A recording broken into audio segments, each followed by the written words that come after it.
Assalamualaikum warahmatullahi wabarakatuh. Selamat pagi, siang, sore.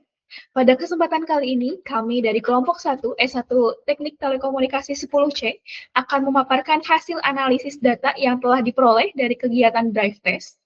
Data yang dikumpulkan kemudian diolah dan divisualisasikan dalam bentuk peta serta tabel untuk menggambarkan kondisi aktual jaringan di area pengamatan. Beberapa parameter utama yang digunakan dalam analisis ini meliputi RSRP, RSRQ, dan SINR, yang akan dijelaskan secara berurutan berdasarkan hasil pengukuran di lapangan. Next. Tujuan pada drive test ini ada 3. Yang pertama yaitu menilai kualitas sinyal, mengukur parameter seperti RSRP, RSRQ, SINR, dan throughput untuk mengetahui kekuatan dan kualitas sinyal di berbagai lokasi. Yang kedua, identifikasi masalah jaringan, di mana mendeteksi area dengan sinyal lemah, interferensi tinggi, atau gangguan layanan seperti drop call dan handover failure. Yang terakhir yaitu pengumpulan data KPI, di mana mendapatkan data Key Performance Indicator atau KPI, seperti aksesibilitas, coverage, kualitas layanan, dan integritas throughput untuk evaluasi performa operator. Yang selanjutnya ialah parameter drive test 4G. Ada 4 parameter yang kami sebutkan di sini. Yang pertama adalah RSRP, Reference Signal Receiver Power, atau fungsinya untuk mengukur kekuatan sinyal relevansi yang diterima oleh perangkat. Semakin tinggi nilainya, maka semakin baik cakupan jaringannya. Kemudian yang selanjutnya ialah SINR, rasio antara sinyal dan gangguan, di mana semakin tinggi SINR, maka semakin baik juga kualitas layanan dari jaringan. Yang ketiga yaitu throughput.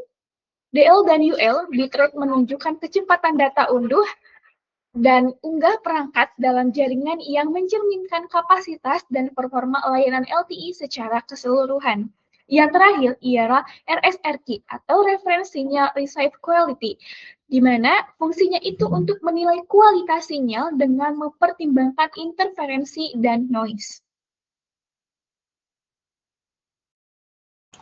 Oke, untuk selanjutnya di sini ada rute untuk drive testnya. Nah, untuk drive test sendiri, kelompok kami mengambil dari Jalan Masjid Alun-Alun, lalu ke Jalan Pemuda yang ada di sebelah sini, lalu ada selanjutnya dia ke Jalan Stasiun Purwokerto, lalu di bawah di sini ada Jalan Jenderal Sudirman, dan yang terakhir dia balik lagi ke Jalan Masjid Alun-Alun. Untuk rute drive test sendiri, kita melaksanakan simulasinya atau melaksanakan drive testnya itu sepanjang 2,73 km.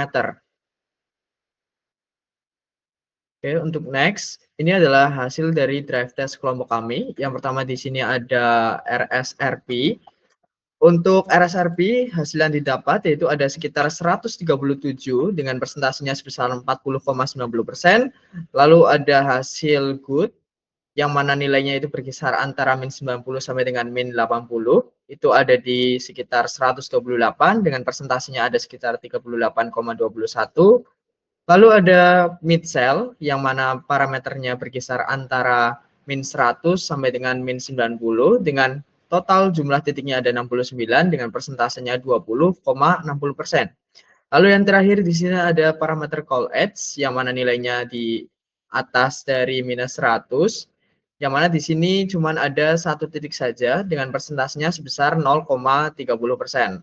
Nah, total dari RSRP itu titiknya ada sekitar 335 dengan nilai maksimum ada di minus 68 dB. Lalu untuk nilai minimumnya ada di minus 100 dengan rata-rata minus 82,27 dB. Hasil tersebut sudah termasuk baik karena 50% diantaranya itu sudah termasuk di antara parameter good dan excellent.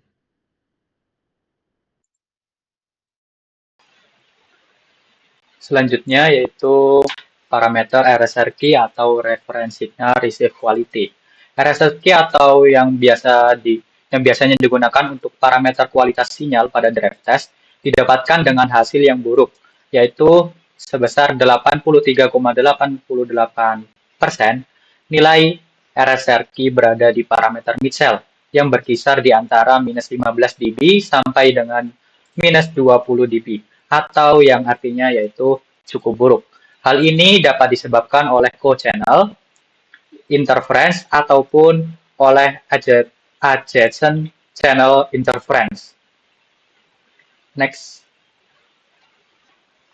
Selanjutnya yaitu parameter SINR atau Signal Interference Noise Ratio.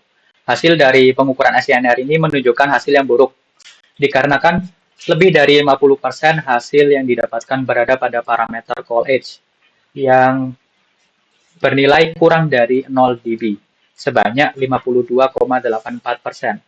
Hal ini menunjukkan tingginya interferensi yang secara langsung menghambat kinerja jaringan.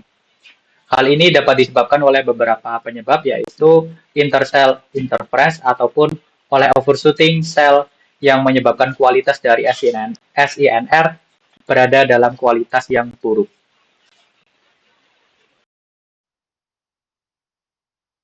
Pada data yang diperoleh, nilai uplink bitrate lebih tinggi nilainya daripada downlink bitrate, dengan data sekitar 744,26 kB per second.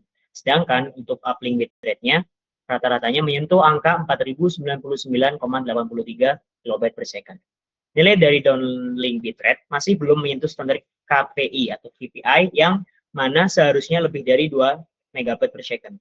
Hal ini dapat dipengaruhi oleh nilai RSRQ dan nilai SINR yang cenderung buruk.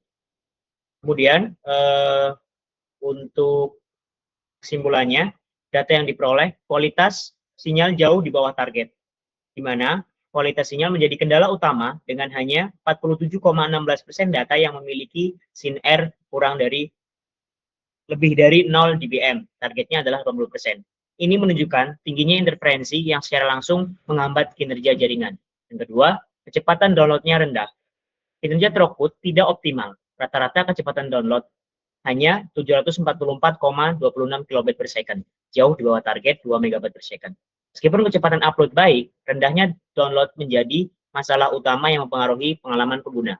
Kemudian, terkait cakupan sinyal informasi, cakupan sinyal cukup baik dan perlu optimasi.